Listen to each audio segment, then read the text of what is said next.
In this video, we are going to discuss why Emily Nunez Cavness makes millions and you don't. Who is Emily? Well, here are 5 stories that will tell you all you need to know about Emily Nunez Cavness. Story number 1, military values. Emily was born in West Point, New York. Why West Point? Well, Emily's father, retired Army Colonel Joseph Nunez, taught political science and international relations at the academy, and Emily and her siblings grew up in a military family. When you ask Emily to reminisce about her childhood, Emily remembers Thanksgiving as turkey, pumpkin pie, and eating dinner in the mess hall with West Point cadets and members of the military.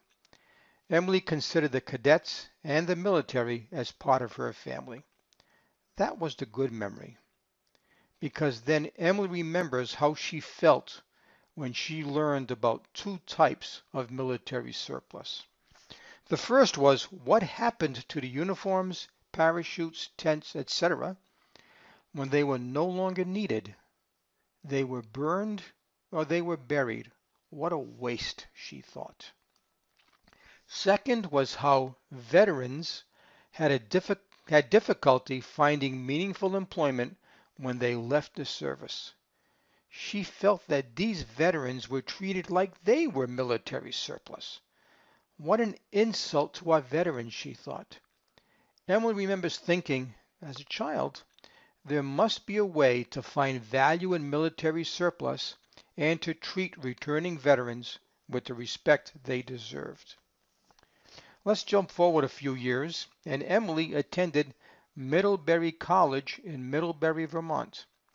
Now, Middlebury College is a very liberal-leaning college in Vermont, which is a very liberal and progressive state.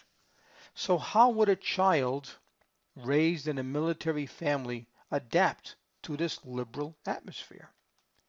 Would Emily change who she was just to fit in with her classmates? Hardly. Emily enrolled in the Middlebury ROTC program, and because of the liberal nature of Middlebury College, it was no surprise that Emily was the only student enrolled in the Middlebury ROTC program. So did being the only student in the ROTC program bother Emily? Not at all, because this was something Emily believed in and something Emily wanted to do.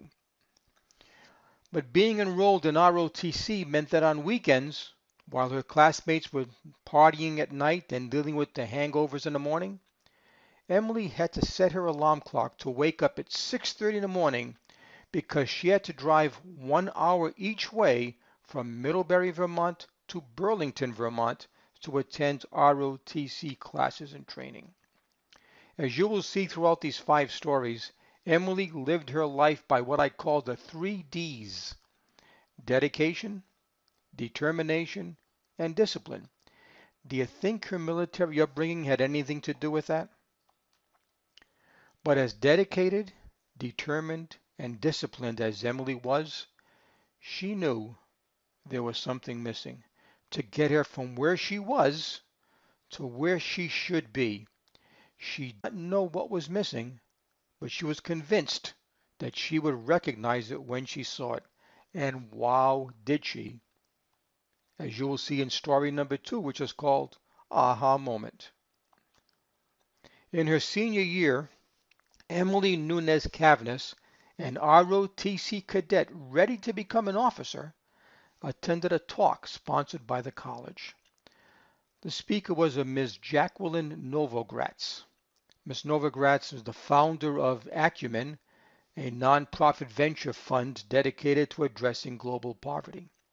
And it was during her talk that Ms. Novogratz said something that changed Emily's life forever.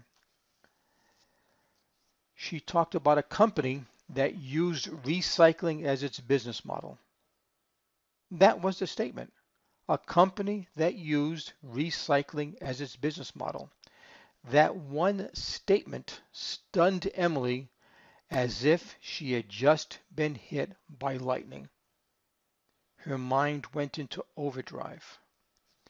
That phrase kept repeating itself in her mind. Recycling as its business model. Recycling as its business model. Of course, she thought. So, what is the one thing I know that should be recycled?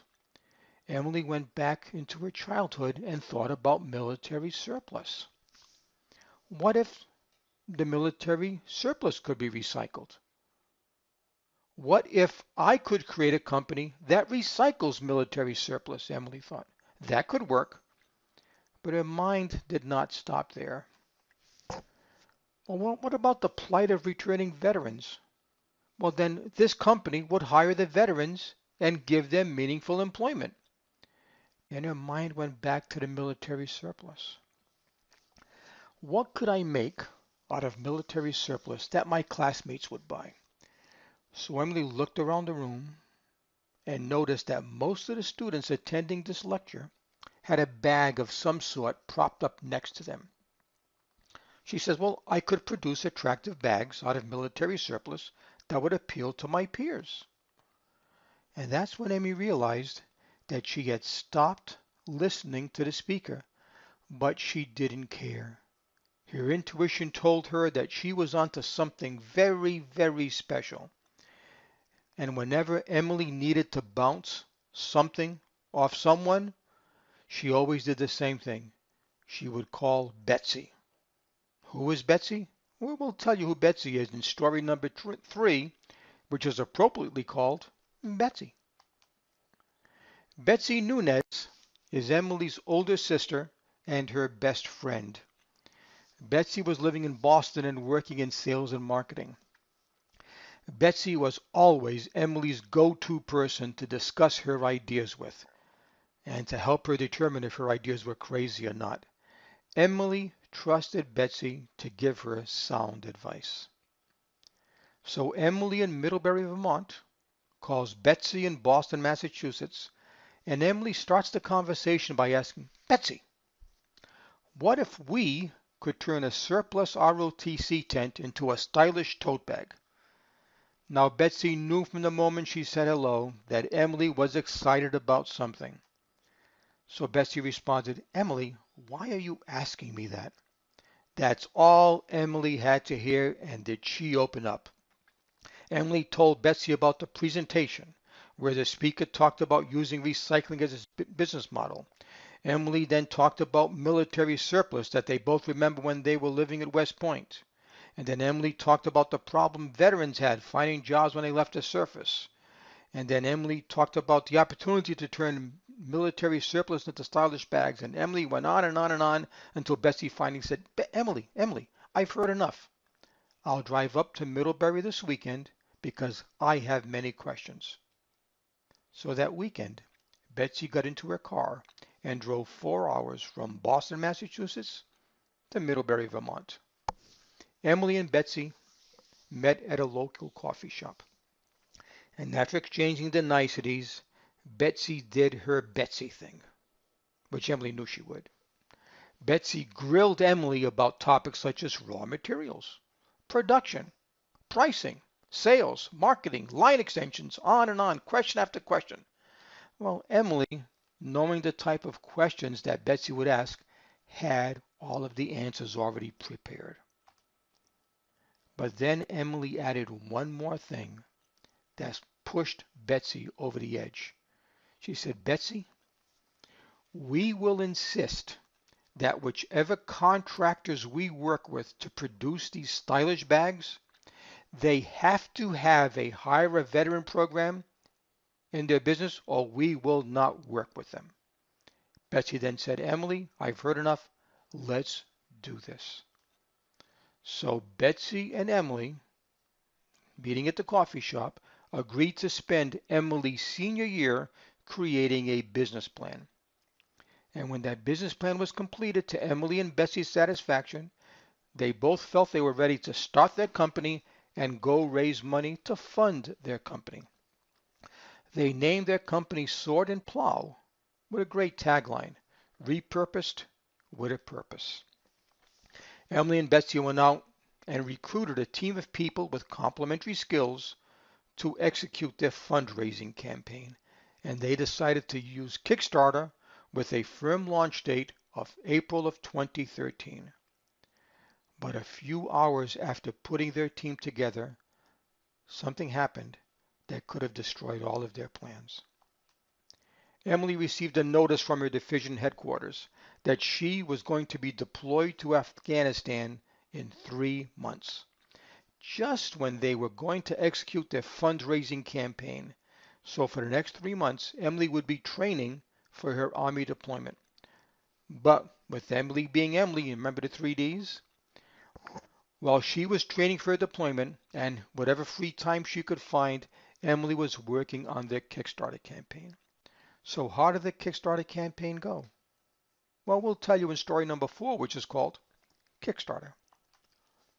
It is now April 2013, the Kickstarter launch date. The team was ready, the team was anxious, and the team was excited. The time was now to push the go button and launch their fundraising campaign. They had 2 goals with this Kickstarter campaign. Number 1, they needed to raise $20,000 in 30 days to fund their first production run. And 2, they asked their friends and any investors to buy a bag so that they would have pending orders on the day they opened up their new business. Well, their Kickstarter plan did not go as planned. It went even better. They met their $20,000 goal in the first 2 hours. And in the allotted 30 days, they raised $312,000 and had orders for 1,500 bags. To say their team was excited would be an understatement. They were on the way to great things. Nothing could stop them now, except for the fact that shortly after their very successful Kickstarter campaign and the beginning of their first production run, Emily had to fulfill a prior commitment. We'll tell you about that in story number 5 called Afghanistan. As planned, Emily, the co-founder of Sword and Plow, was deployed to Kandahar, Afghanistan. But Emily did what Emily always did whenever she came across an obstacle to achieving a goal. She did not let those obstacles stop her. Whenever she had time and a reliable internet connection, Emily would communicate with Betsy and the rest of the team via Skype. But it was during one of their more productive Skype meetings that the inevitable happened. Without warning, Emily terminated their Skype connection. Emily's post was under heavy mortar fire. But such is the life of an Army officer and co-founder. But it was not all that bad. Shortly after that mortar fire incident, something happened that made Emily very proud and brought tears of gratitude. Emily received a package from a name she did not recognize. And inside the package was a handwritten note from a Vietnam veteran telling Emily how impressed he was by Sword and Plow's commitment to helping our veterans. Also included in this package were some black and white photos of himself and his friends in uniform, some home-baked cookies, and a deck of playing cards. This brought tears of joy and gratitude to Emily's eyes. This confirmed that what she and her sister Betsy were doing with Sword and Plow was correct. Because even though Emily was in the desert, thousands of miles away, somebody she had never met was moved by what they were doing. Upon completing her deployment in Afghanistan, Emily returned to the U.S. to join Betsy to grow Sword and Plow. So where is Sword and Plow today? Well, today they have 77 employees, and sticking to their objective, most of their employees are veterans. They're running at about an annual revenue rate of about $4.5 million. Here is a list of the veteran-focused charities that Sword and Plow donates 10% of their profits to. Very impressive. Plus, here is a list of the veteran-owned and veteran-friendly contractors that Sword and Plow work with. equally impressive. And in 2015, Emily and Betsy were named to the prestigious Forbes list of 30 under 30. But let's hear from Emily and Betsy directly. To my friends at Sword and Plow, I don't know how I stumbled upon your website, but your whole company is absolutely amazing. you sell beautiful products that you stand by 150%. Really just want to let you guys know how moved I was by the background of the company. My dad served in the Navy in Korea, and my grandpa served during World War I. Sword and Plow is an incredible way to honor their legacy. You have a larger purpose and vision than the bottom line. I will be a lifelong product lover. Thank you. Receiving letters from our community is what gets us really excited for each day. We work with veterans to repurpose thousands of pounds of military surplus into fashionable bags for men and women. Then we donate 10% of our profits back to veteran organizations.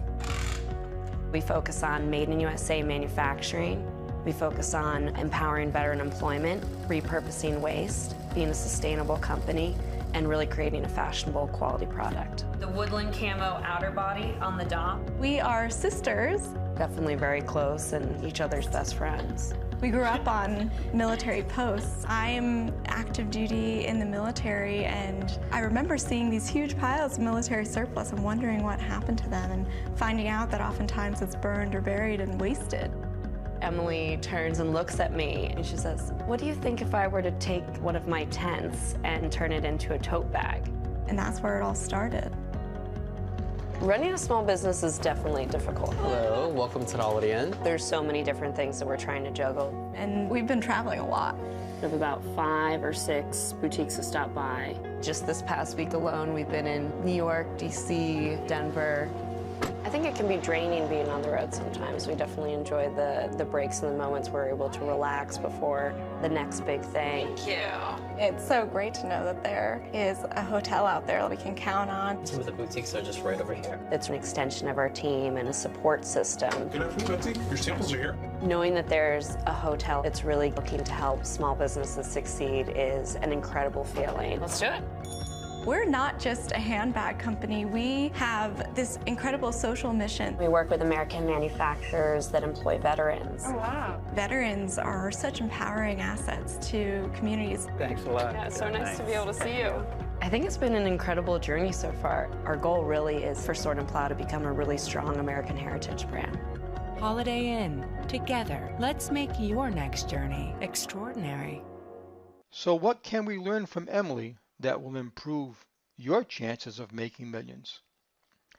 Well, just like each of the previous 80 plus people that I have talked about who make millions and you don't, Emily has these same 3 characteristics. Emily is unapologetic, Emily is unforgettable, and Emily is irresistible. And that is why Emily Nunez Cavness makes millions and you don't.